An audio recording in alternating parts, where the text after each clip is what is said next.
Good morning dear students. છેલ્લે આપણે ઉદાહરણ 9.2 ચેપ્ટર નંબર 9ની અંદર ભણ્યા હતા. મેં તમને પ્રતિબળ, વિકૃતિ વગેરે સમજાવ્યું છે. એના આધારે આપણે દાખલા કેવી રીતે ગણાય એ સમજતા હતા.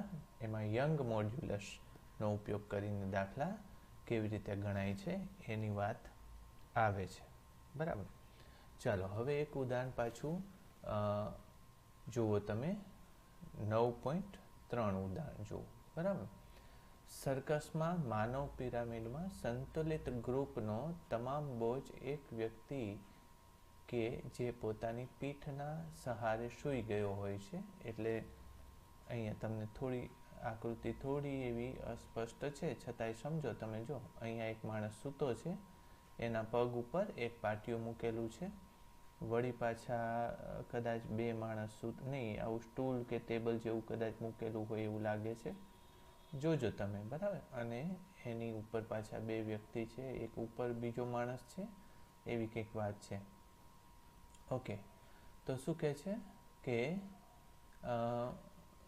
રચના કરતા એક મિનિટ. સૂઈ ગયો, તેના પગ પર ટેકવાય છે અને પિરામિડની રચના કરતા તમામ કલાકારો પાટિયા અને ટેબલનું કુલ દળ 280 કિલોગ્રામ છે. તળિયે પોતાની પીઠ પર સૂઈ રહેલી વ્યક્તિનું પોતાનું દળ છે 60 કિલો. વ્યક્તિના દરેક સાથળના હાડકાની લંબાઈ 80 સેન્ટીમીટર છે. અસરકારક ત્રિજ્યા આપેલી છે. તો વધારાના બોજને લીધે સાથળના દરેક હાડકાનું સંકોચન તમારે ગણવાનું છે. સંકોચન કે વિસ્તરણ હોય તો એની માટે આપણે પહેલાં તો લખી લઈએ ઉદાહરણ 9.3. તો પહેલાં મેં તમને થોડું એવું શીખવાડેલું છે કે આપણે યંગ મોડ્યુલસ હોય તો બળ ભાગ્યા ક્ષેત્રફળ, પછી young modulus delta L upon L. તેથી સંકોચન લેવું છે ને, એટલે delta L is equal to f ગુણ્યા એલ ભાગ્યા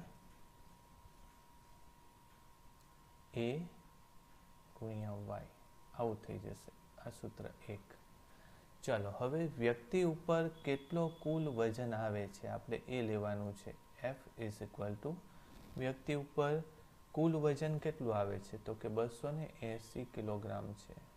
બરાબર. 280. આમ તો છે ને એ દળ છે, એટલે હું આમ લખી નાખું. વ્યક્તિના ઉપર કુલ વજન કેટલું આવશે? 280 ગુણ્યા જી એટલે 10, એટલે 2800 ન્યૂટનનું વજન વ્યક્તિના બે પગના સાથળના હાડકા ઉપર આટલું વજન આવવાનું છે. બરાબર. ચાલો પછી એક મિનિટ. કુલ દળ તમને આપેલું હતું ને કેટલું? 280. એટલે મારી ભૂલ થઈ અહીંયા. કુલ દળ તમે ગણો. કુલ દળ કેટલું છે? 280 છે કેજી. એટલે વ્યક્તિ ઉપર કેટલું આવશે? વ્યક્તિ પર રહેલું દળ ઇઝ ઇક્વલ ટુ 280 માઇનસ વ્યક્તિનું દળ બાદ કરવાનું. વ્યક્તિનું દળ કેટલું છે? 60 છે. 220 કેજી અહીંયા આવવાનું છે. ઓકે. એટલે આપણે આટલો ભાગ કાઢવો પડશે. બરાબર. હા. ઓકે. તો આ કેટલું થશે? 220. એટલે આ 2200 ન્યૂટન જેટલું કુલ દળ આવે. હવે જોઈ લઈએ આપણે જીની વેલ્યુ શું આપેલી છે. નહીંતર પાછું જીની વેલ્યુ 10 નથી આપી, એટલે આપણે કેટલી લેવી પડશે? 9.8 જ લેવી પડશે. તો થોડી પાછી વધારાની ગણતરી થશે. ઓકે. 9.8 220 ગુણ્યા 9.8 કરવાનું થાય, એટલે 220 ગુણ્યા 9.8 કેટલું આવે છે? 2156.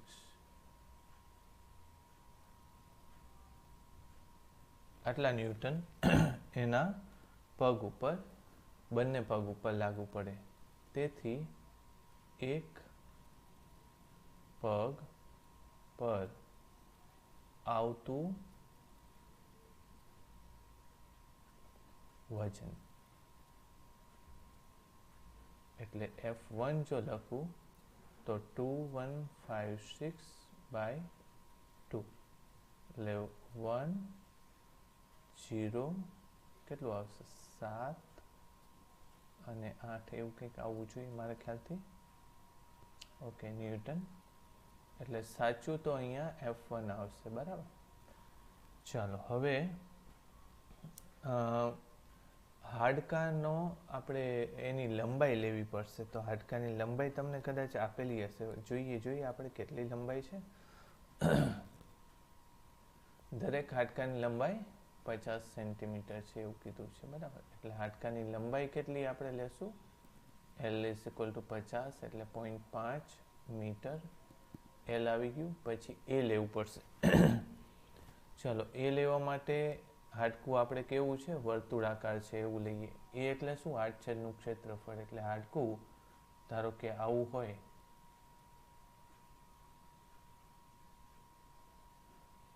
તો આ એનું આડછેદનું ક્ષેત્રફળ થાય. તો હાડકાની સરેરાશ ત્રિજ્યા તમને આપેલી છે, એના આધારે આડછેદનું ક્ષેત્રફળ લેવાનું થશે. એટલે r² પાઈ એટલે 3.14 ગુણ્યા r², એટલે હાડકાની ત્રિજ્યા આપેલી છે. કેટલી છે? 2 સેન્ટીમીટર છે. તો 2 ગુણ્યા 10⁻². તમે ટેક્સ્ટ બુક લઈને બેસજો બધા જ. એનો વર્ગ. -2 શું કામ કર્યું? મેં મીટરમાં કરવા માટે કર્યું. એટલે 4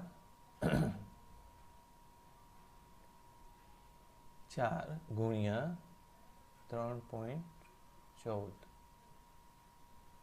12.56 આવશે.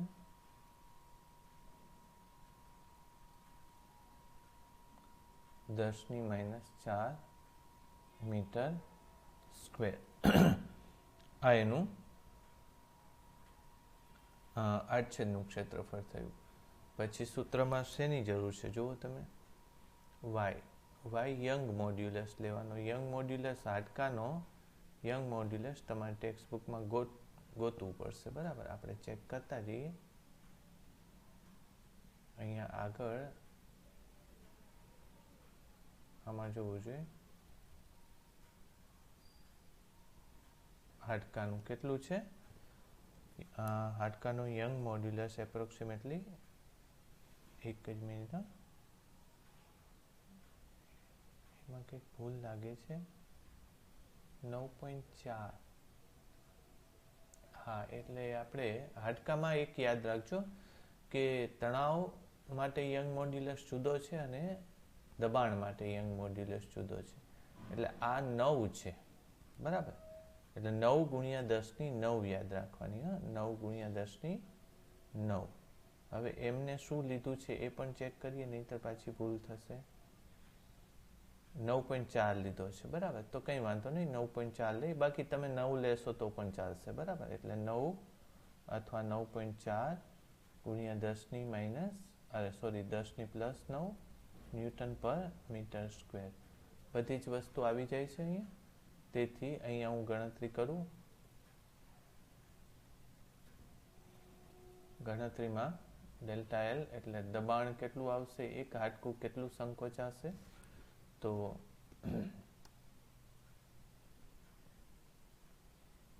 વેલ્યુ મૂકી દઈ. F1 એટલે કેટલું આવ્યું? 1078 ગુણ્યા L 0.5 divided by 12.56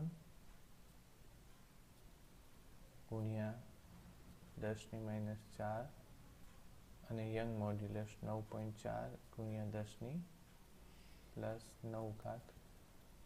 તો કેલ્ક્યુલેશન કરતા જઈએ આપણે. જો આમ તો 1078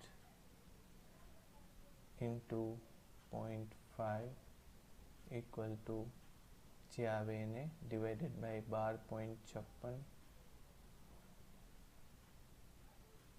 એ ભૂલ થઈ આપણે,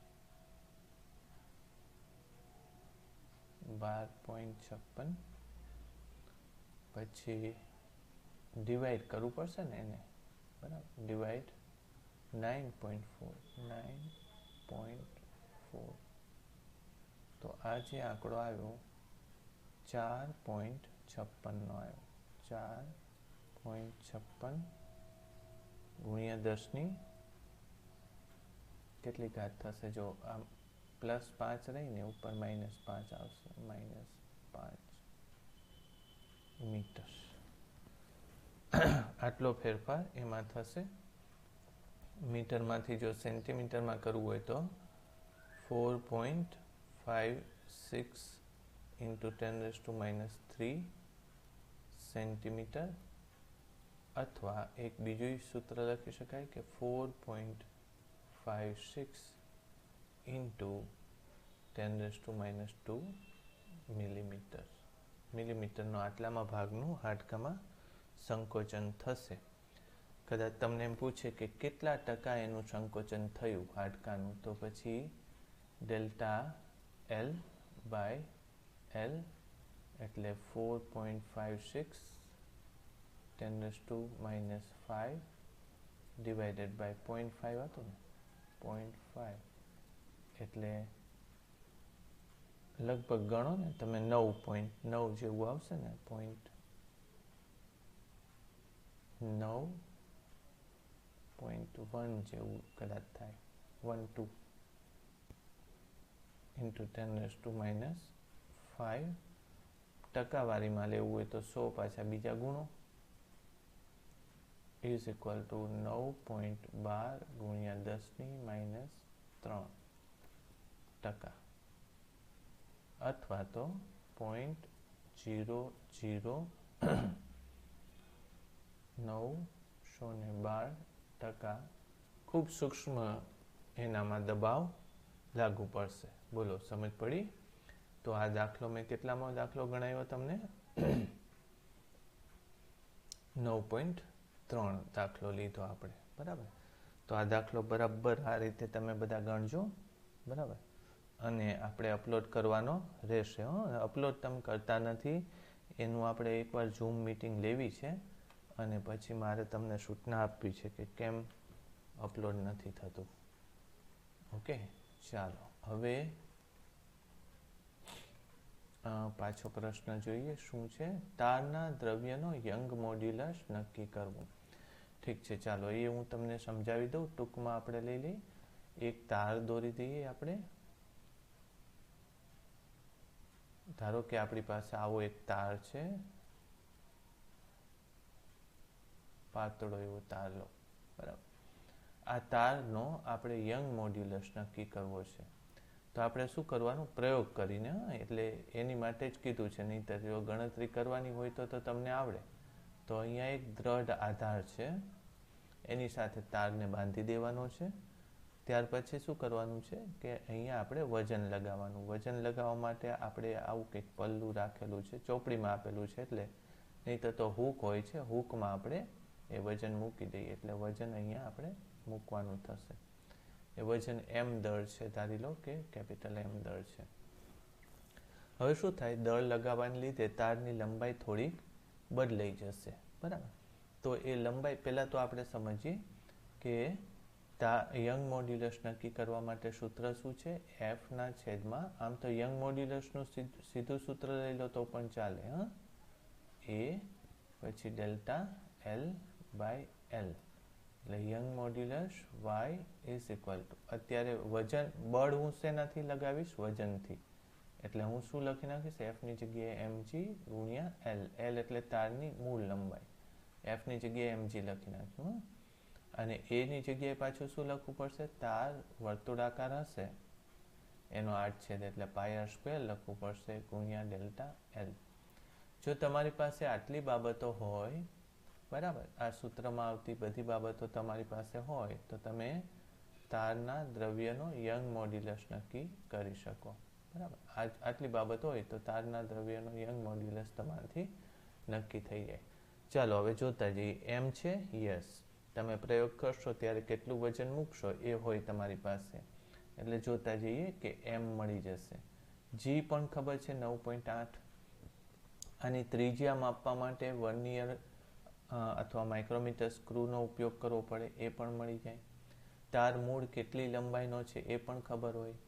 તારની લંબાઈમાં કેટલો વધારો થશે એ નક્કી કરવા માટે આપણે શું કરવું પડે? આ તાર કેટલો વધ્યો એવી કંઈક માપન કરી શકે ને એવી કંઈક વ્યવસ્થામાં ગોઠવવી પડે. હવે તારની લંબાઈ તો ઘણી ઓછી વધશે, સમજાયું? એટલે એટલી ઓછી તારની લંબાઈ માટે તમારે શું કરવાનું? તમે માપી ન શકો ઘણીવાર, એટલે આપણે શું કરવું પડશે? એક બીજો તાર અહીંયા લઈ લઈએ, બરાબર. એની સાથે કોઈક ફિક્સ વજન રાખી દેશું. અહીંયા ધારી લો કે મેં આટલે મૂક્યો બીજો તાર, બરાબર.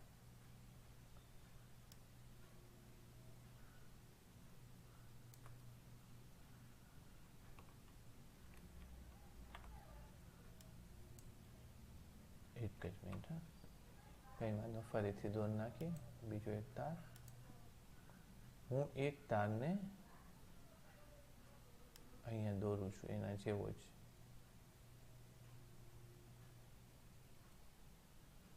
અને એમાં મેં કંઈક ફિક્સ વજન રાખી દીધું છે, બરાબર.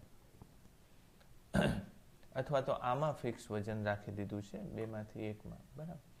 મારે તારની લંબાઈ આમાં જોવી છે.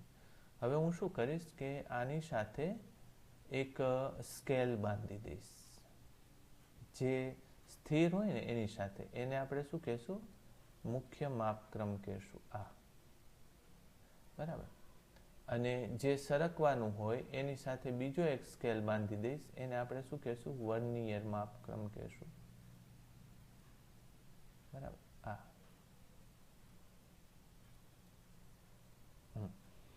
ઓકે. હવે થશે શું જુઓ, તમે વિચારો કે અહીંયા કયો માપક્રમ હશે? મુખ્ય માપક્રમ હશે, સ્કેલ હશે આવી રીતે.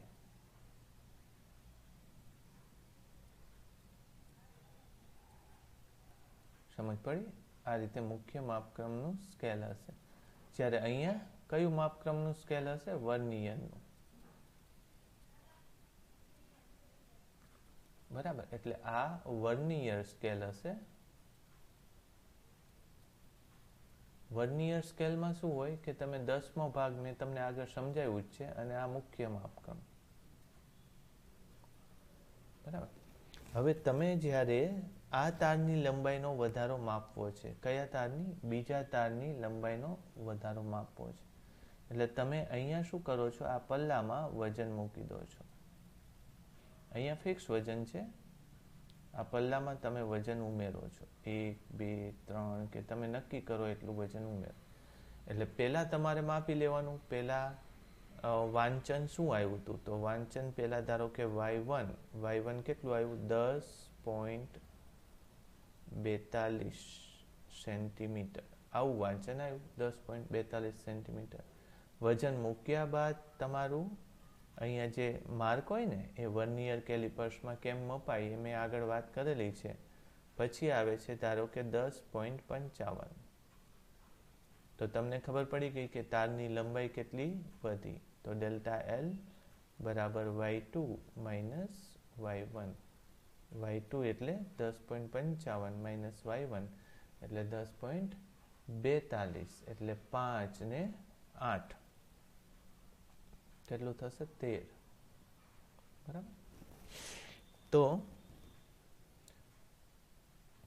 આમ કરવાનું, 10.55 માઇનસ 10.42, તો 0.13 સેન્ટીમીટર આવશે. તો ડેલ્ટા એલ પણ મળી ગયું તમને. બસ હવે કિંમતો મૂકીને તારનો યંગ મોડ્યુલસ નક્કી કરી શકાય. સમજ પડી?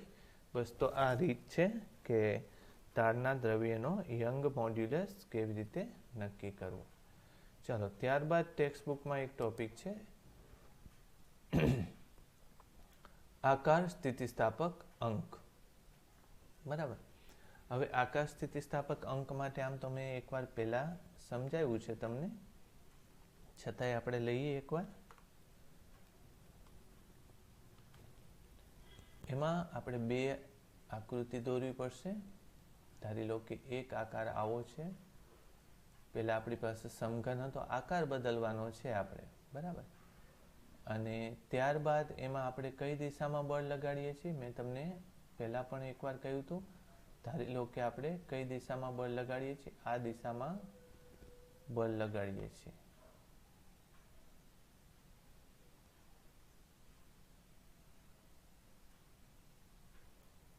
કરેક્ટ. આ દિશામાં એની ઉપર F જેટલું બળ લાગે છે. એટલે એનો કદ બદલાવાનું નથી, એનો આકાર બદલાશે. બળ લાગવાને પરિણામે એનો આકાર કંઈક બદલાઈ જશે. એ આકાર કેવો થાય છે? ધારી લો કે આવો થઈ જાય છે એનો આકાર.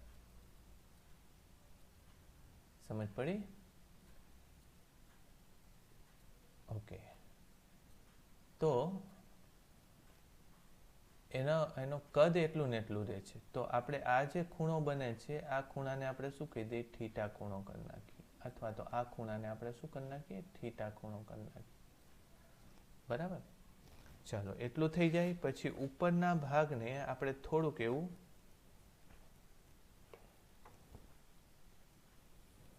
આને x કહેશું, વિકૃતિ, અને આને આપણે h કીધું હતું.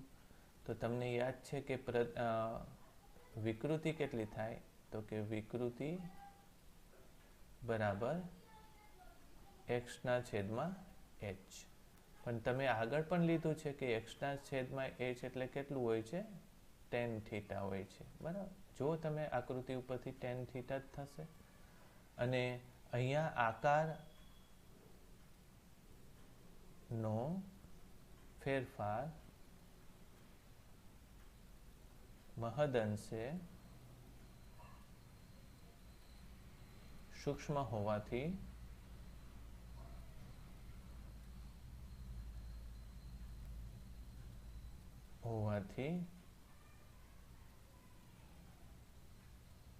tan થીટા લગભગ શેના બરાબર થાય? થીટા બરાબર થઈ જાય. કારણ કે થીટા ટેન્ડ્સ ટુ 0. આ યાદ રાખજો, જ્યારે થીટા નાનો હોય ત્યારે tan થીટા થીટા થઈ જાય. એટલે x/h ને અથવા તો વિકૃતિને થીટા તરીકે લઈ લો તો પણ ચાલે. ચાલો, હવે હું લખું સૂત્ર શેનું? પ્રતિબળનું. પ્રતિબળ F/A બરાબર અહીંયા આકાર સ્થિતિસ્થાપક અંકને g લેશું, બરાબર, ઇન્ટુ x/h એવું હતું ને. તો અત્યારે હવે નવું લખી નાખીશ. હું શું લખી નાખીશ? પહેલા તો g ને કરતા બનાવી દો. તેથી g = F/A. પછી છેદમાં શું લખશો? થીટા લખશો. અરે હા, આને નહીં તો આમ લખી નાખો. 1/x/h = F/A into theta. બરાબર. એટલે ઘણી વાર તમને જો થીટા ખબર હોય તો આ સૂત્ર તમે ધ્યાનમાં રાખીને આકાર પ્રતિબળની વાત કરી શકો. વાત સમજાણી કે નહીં? પણ આવા દાખલાઓ બહુ ઓછા આવે છે, એટલે આ પ્રશ્ન પણ તમારે લખવાનો છે. ચાલો, જોવું જોઈએ આગળનો ટોપિક શું લેશું. 9.4 એમાં 50 સેન્ટીમીટર બાજુની લંબાઈ ધરાવતા શીશાના એક ચોરસ ચોસલાની જાડાઈ તમને આપેલી છે 10 સેન્ટીમીટર. તો તેની પાતળી બાજુ પર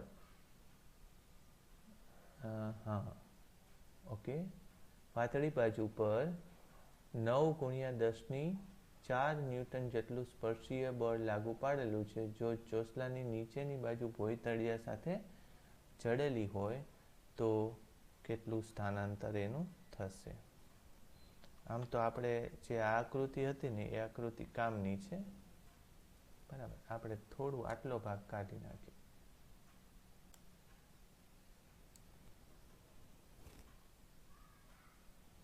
એક મિનિટ, કેટલી જરૂર છે એ જોઈ લઈએ આપણે. પહેલા શું પૂછ્યું છે? ચોસલાની નીચે તેની પાતળી બાજુ પર આટલું બળ લગાડેલું છે, તો ઉપરની બાજુ કેટલી સ્થાનાંતરિત થશે? એટલે આમ તો સૂત્રમાં એક્સની જરૂર છે, સૂત્રમાં આ સૂત્ર જરૂરી છે. ચાલો પછી બાકીનું કાઢી નાખશું બધું. આ બધું ચાલશે. ઓકે, તો અત્યારે મારે શેની જરૂર પડશે? એક્સ. તેથી દાખલા નંબર છે 9.4.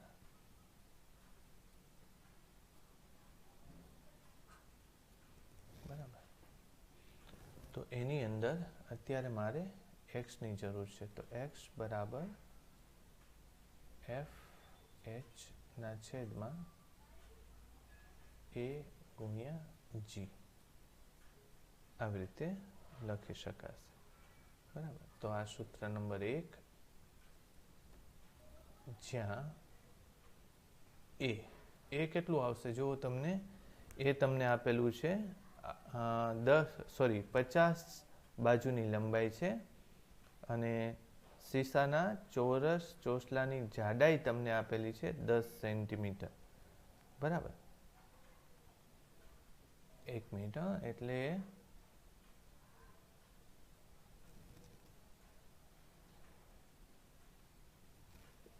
કઈ બાજુ હશે એવું સ્પષ્ટ ચોપડીમાં નથી લખ્યું, પણ 50 એટલે આપણે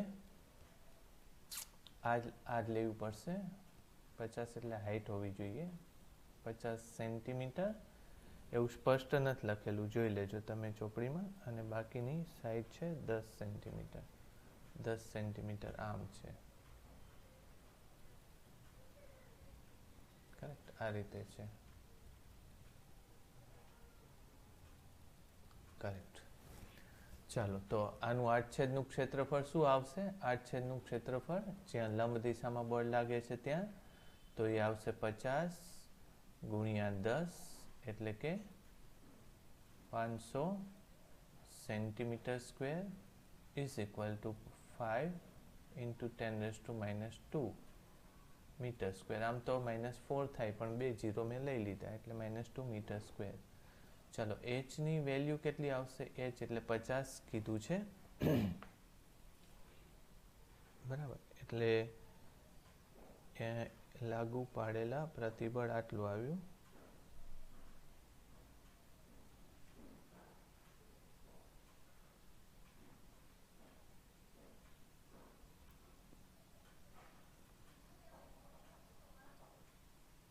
ચેક કરીએ, કારણ કે આમાં છે ને ટેક્સ્ટ બુકમાં થોડુંક અલગ લખેલું છે, એટલે ઊંચાઈ 50 લઈ લઈએ. એવું સ્પષ્ટ કીધું નથી, પણ ઊંચાઈ 50 સેન્ટીમીટર લઈ લઈએ, નહીંતર પછી આ 10 આમ કરવું પડશે, 50 આમ કરવું પડશે. બરાબર. ઓકે, તો 0.5 મીટર. કરેક્ટ. હવે એમાં વેલ્યુ મૂકી દઈએ. Therefore x is equal to f. એફનું બળ તમને આપેલું છે. એફ કેટલું આપેલું છે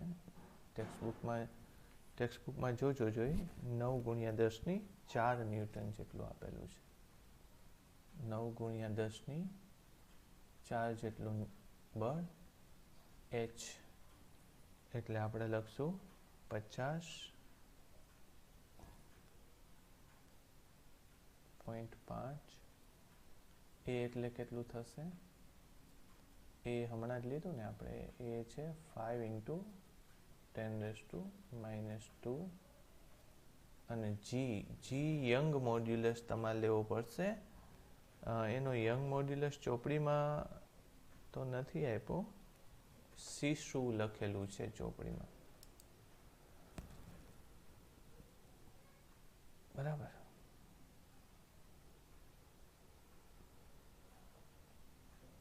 યંગ મોડ્યુલસ નહીં, પણ આકાશ સ્થિતિસ્થાપક અંક. એ શીશા માટે 5.6 લેવું પડશે 10⁹. એટલે 5.6 × 10⁹. લ્યો, આવું થશે. 5.6 × 10⁹. ચેક કરી લઈએ આપણે. આમ તો આ નીકળી જશે, બરાબર. એટલે -1 જોઈ લઈ. ચાલો, 9 ગુણ્યા 0.5 ભાગ્યા 5 ભાગ્યા 5.6 એટલે 0.16 જેવો એનો જવાબ આવે. 0.16 10ની કેટલી ઘાત છે જો, આ થશે +7 +7માંથી 4 જતી રહે એટલે +3 નીચે, એ ઉપર જાય તો -3, તો મીટર અથવા તો 0.16 મિલીમીટર. સમજ પડશે? તો આટલું એનું સ્થાનાંતર થશે. ક્લિયર? તો આ દાખલો પણ અગત્યનો હતો અને એ દાખલો તમારે ગણવાનો છે, બરાબર. ચાલો, ત્યારબાદ એક હું બહુ ઝડપથી કદ સ્થિતિસ્થાપક અંક અથવા તો બલ્ક મોડ્યુલસને, આમ તો ચોપડીમાં વર્ણન જ છે, તો એ લઈ લઈએ બહુ ઝડપથી. તો શું થશે જો, અહીંથી આપણે શરૂ કરવાનું છે. કદ સ્થિતિસ્થાપક અંક, બલ્ક મોડ્યુલસ. હવે એની અંદર મેં તમને દબાણ માટે થોડી વાત કરી હતી, બરાબર. એકવાર ફરીથી લઈ લઈ, હું ઝડપથી તમને સમજાવી દઉં. જો મારે શું કરવું છે, કદ બદલાવવું છે. કદ બદલાવવું છે એની માટે ધારી લો કે મેં ફુગ્ગાનું એક્ઝામ્પલ ઘણીવાર આપેલું છે, પણ હવે આપણે થોડુંક અલગ એક્ઝામ્પલ લઈએ. એક પાણીની ટાંકી છે અને ટાંકીમાં અમુક લેવલ સુધી પાણી ભરેલું છે, ધારો કે આટલું ભરેલું છે, બરાબર. હવે એક હું ફુગ્ગો ફૂલાવીને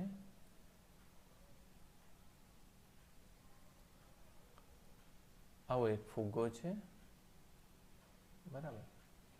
એને આપણે ફૂલાવીને આની અંદર મૂકીએ છીએ, બરાબર. એટલે શું થાય છે જુઓ તમે. ધારો કે એ ફુગ્ગો આની અંદર મેં મૂકી દીધો, બરાબર. તો હવે એ ફુગ્ગાનું આકાર, એનો આકાર થોડોક બદલાઈ જશે, કારણ કે પાણી એને શું લગાડશે, દબાણ લગાડશે.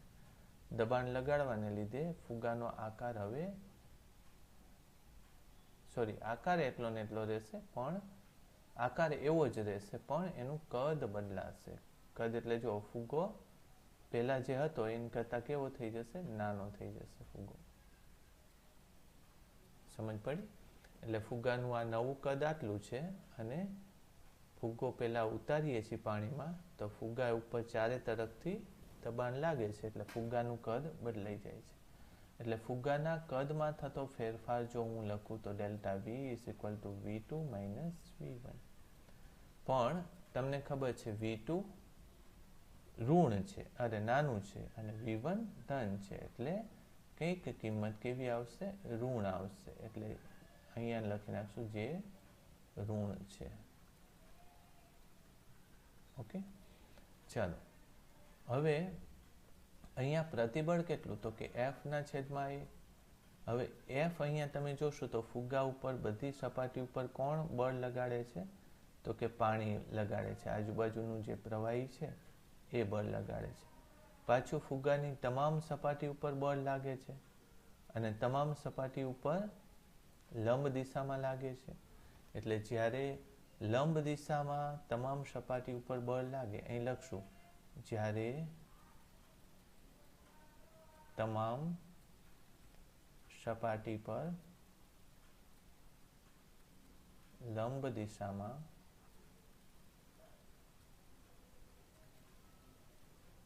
બળ લાગે ત્યારે પ્રતિબળ બરાબર શું થઈ જાય, દબાણ. બીજો કંઈ ફેર હોતો નથી.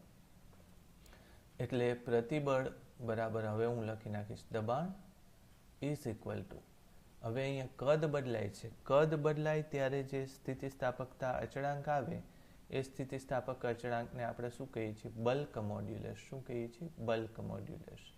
અહીંયા કદનો ફેરફાર થશે ભાગ્યા V થશે. એટલે આનું નામ શું પાડશું આપણે? Bulk modulus.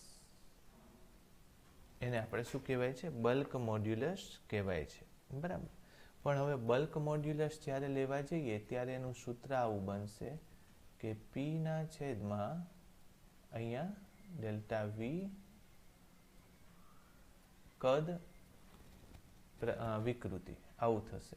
પણ બલ્ક મોડ્યુલસ હંમેશા કેવો હોય? ધન હોવો જોઈએ.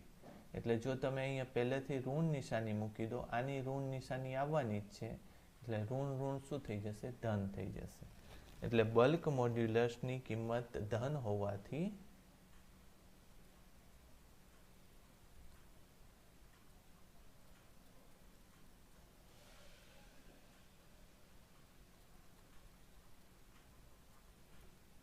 તથા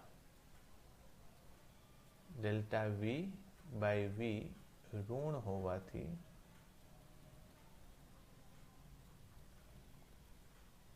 આગળ ઋણ નિશાની મૂકેલ છે. કરેક્ટ. એટલે આ એક બીજું સૂત્ર આવી ગયું. શેનું સૂત્ર આવશે? બલ્ક મોડ્યુલસનું. બરાબર. બલ્ક મોડ્યુલસ એ શેમાં આવતો હોય છે? કદ જ્યારે બદલાતું હોય ત્યારે બલ્ક મોડ્યુલસની વાત કરવાની આવે. હવે બલ્ક મોડ્યુલસ એટલે આમ તો કદમાં થતા ફેરફારની વાત છે. બરાબર. હવે આમ તમે જોશો તો એને શબ્દોમાં શું લખાય? તો કે આને જો ઊંધું લખી નાખું, 1 મિનિટ, એ વધારે સારું સમજાશે તમને. 1/b લખી નાખું તો શું આવશે? તો કે ડેલ્ટા વી ના છેદમાં વી ભાગ્યા પી. ઋણ નિશાની અત્યારે નથી લખી. એટલે અમુક દબાણ લાગુ પાડો ત્યારે કદમાં થતો આ પ્રતિશત ફેરફાર થશે ને, અથવા સાપેક્ષ ફેરફાર. એટલે કદનો સાપેક્ષ ફેરફાર, આને શું કહેવાય? અમુક દબાણ દીઠ અથવા એકમ દબાણ દીઠ કદના સાપેક્ષ કે પ્રતિશત ફેરફાર એટલે 1/b. એનું નામ શું છે? તેને કમ્પ્રેસિબિલિટી અથવા તો દબનીયતા કહે છે. અંગ્રેજીમાં એને શું કહેવાય છે?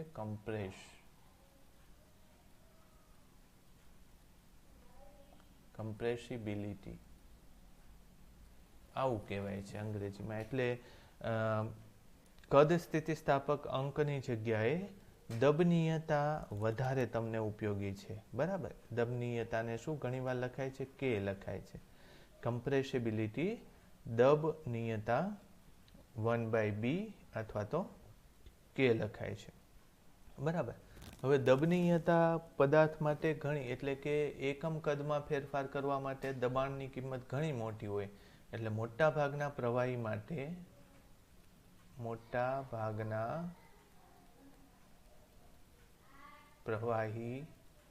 માટે દબનીયતા ખૂબ વધારે હોય છે.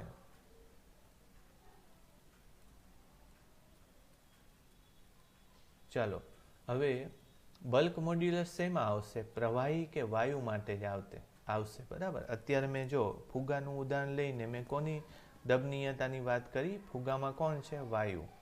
તો વાયુની દબનીયતા ઘણી ઓછી હશે. ઓછા દબાણે મોટો ફેરફાર કરી શકશો. 1 મિનિટ. વાયુની દબનીયતા ઓછી હોય છે. આ ઊંધું જ થઈ ગયું ને આપણાથી. મોટા ભાગના પ્રવાહી માટે દબનીયતા ખૂબ વધારે હોય છે નહીં, પણ ખૂબ ઓછી હોય છે. ઓછી હોય છે એનો મતલબ, જો તમે અહીંયા ખૂબ વધારે ઓછું દબાણ લાગુ પાડો તોય કદમાં મોટો ફેરફાર થઈ શકશે. તો આ ફેરફાર મોટો છે, આ ઓછું છે. તો દબનીયતા વાયુ માટે ખૂબ વધારે. અને પ્રવાહી, ધારો કે ફુગાની અંદર મેં પ્રવાહી ભરી દીધું હોય, વાયુની જગ્યાએ શું ભરી દીધું હોય? પ્રવાહી અથવા પાણી. તો તો એને ચારે બાજુથી દબાણ લગાડીને એનું કદ ઘટાડવા જશો તો ઘટશે નહીં. એટલે પ્રવાહી માટે ઓછી અને વાયુ માટે દબનીયતા ખૂબ વધારે હોય છે. યાદ રાખજો, પ્રવાહી મોટા ભાગે દબાતું નથી, વાયુ મોટા ભાગે દબાય છે. બરાબર, એટલે એ બધી જ વસ્તુ આ પેરેગ્રાફમાં લખેલું છે. જોઈજો, આ જે છે બરાબર, અહીંયા બધે એની વિગત આપેલી છે. બરાબર, ચાલો હવે બીજી શેની એક દાખલો આવે છે એ લઈ લઈ. પણ આ જુઓ છે, પ્રતિબળ વિકૃતિ તથા જુદા જુદા સ્થિતિસ્થાપક અંક, તણાવ અથવા દાબીય પ્રતિબળ, સમાન મૂલ્યના પરસ્પર દિશાના. ઓકે, આ તો તમને આવડશે. આ ખાલી તમે જોઈ લેજો. આકારમાં થતો આકારમાં ફેરફાર થાય, કદમાં ફેરફાર થાય નહીં. ઠીક છે, આ હું પાછો સમજાવીશ તમને, પણ આ તમે એક હોમવર્કમાં આ કોષ્ટક એક કરી નાખજો. બરાબર, ત્યારબાદ હું તમને ઉદાહરણ 9.5 લઈ લઈએ આપણે, અને સહેલું છે, એટલું અઘરું નહીં લાગે. રાઈટ, જોવું જોઈએ હવે ઉદાહરણ 9.5. એમાં શું લખ્યું છે? હિન્દ મહાસાગરની સરેરાશ ઊંડાઈ 3000 મીટર છે. મહાસાગરના તળિયે પાણી માટે આંશિક સંકોચનની ગણતરી કરો. પાણી માટે બલ્ક મોડ્યુલસ આપેલો છે, જી પણ આપેલો છે. બરાબર, આંશિક સંકોચન એટલે ફરીથી મારે લેવું પડશે. શું લેશો તમે? સૂત્ર શું હતું? અહીંયા આપણે દબાણ લેશું સીધું જ. દબાણ બરાબર, પછી બલ્ક મોડ્યુલસ લેશું અને ગુણ્યા ડેલ્ટા વી ના છેદમાં વી. એટલે ડેલ્ટા વી ના છેદમાં વી બરાબર પી ના છેદમાં બી. આવું લેવું પડશે. બરાબર, હવે પી તો ખબર નથી, બી તમને આપેલું છે. થોડી વાર માટે આને સૂત્ર એક કરી નાખીએ. ચાલો, પી એટલે તમે સમુદ્રના તળિયે જેમ જેમ ઊંડા જાઓ એમ એમ એનું દબાણ કેટલું થતું જાય, તો એનું એક સૂત્ર અત્યારે યાદ રાખી લેજો. કેટલું થશે? એચ રો જી. તમે સમુદ્ર કે પાણીમાં એચ જેટલા ઊંડે ઉતરો તો તમારી ઉપર કેટલું દબાણ દેખાશે? એચ ગુણ્યા રો ગુણ્યા જી જેટલું તમારી ઉપર દબાણ દેખાશે. એટલે અહીંયા જો હું લખી લઉં તો અહીંયા લખીશ H rho G by B. H તમને આપેલું છે, કેટલું છે? 3000 મીટર નીચે ઉતરી ગયા છો. પછી પાણીની ડેન્સિટી કેટલી છે? ઘનતા તમને યાદ છે? 1000 કિલોગ્રામ પ્રતિ મીટર ક્યુબ. 1 મીટર ક્યુબની ટાંકી હોય, 1 metre by 1 metre by 1 metre, મોટાભાગે આપણા ઘર ઉપર હોય તો 1 metre by 1 metre by 1 metre ટાંકી હોય તો એમાં પાણીનું વજન 1000 જેટલું થશે, 1000 કિલો જેટલું થશે. કરેક્ટ? ચાલો, ત્યારબાદ G10 આપેલો છે. બરાબર, અને તમને જે બલ્ક મોડ્યુલસ આપેલો છે કેટલો છે? 2.2 ગુણ્યા 10⁹.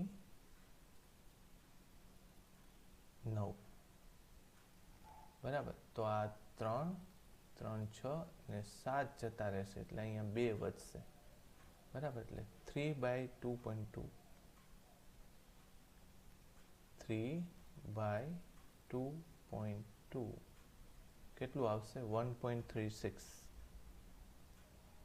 1.36 into 10⁻². અહીંયા નીચે +2 છે તો ઉપર જઈને -2 થઈ જશે. એટલે કેટલું થશે? આટલું થશે. આને ગુણ્યા જો આ સાપેક્ષ ફેરફાર થયો, એને ગુણ્યા જો 100 કરશો તો એ પ્રતિશત ફેરફાર આવી જશે 1.36. એટલે કેટલું? 3000 મીટર ઊંડાઈએ 1% જેટલો એના દબાણમાં ચેન્જ આવશે. સમજ પડશે?